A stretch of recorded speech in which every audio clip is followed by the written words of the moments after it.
హమ్మయ్య!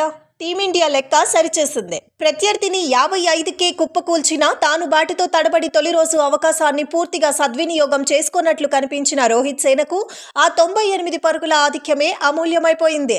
రెండో ఇన్నింగ్స్లోనూ సఫారీలను బంతితో హడలెత్తించిన భారత్ రెండో టెస్టులో ఘన విజయాన్ని అందుకుని దక్షిణాఫ్రికా పర్యటనను సంతృప్తిగా ముగించింది. తొలి ఇన్నింగ్స్లో సంచలన ఫేస్తో 6 వికెట్లు పడగొట్టి సిరాజ్ అదిరే ఆరంభాన్నిస్తే రెండో ఇన్నింగ్స్లో బుమ్రా సత్తా చాటాడు.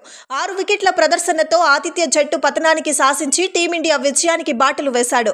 స్వల్ప లక్ష్యమే అయినా కఠినమైన పిచ్ పై రోహిత్ సేన ఎలా ఆడుతుందో అన్న సందేహమూ లేకపోలేదు.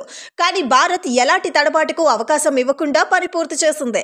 దక్షిణాఫ్రికా రెండో ఇన్నింగ్స్లో తక్కువ స్కోర్కే ఆలౌట్ అయిన ఎదురుదాడితో మార్క్రమ్ చేసిన అద్భుత శతకం అందరినీ ఆకట్టుకుంది. టెస్ట్ క్రికెట్ చరిత్రలో బంతుల పరంగా ఇది అత్యంత త్వరగా ముగిసిన టెస్ట్ మ్యాచ్ కావటం విశేషం. మొత్తం 106.2 ఓవర్లలోనే మ్యాచ్ ఫలితం వచ్చేసింది.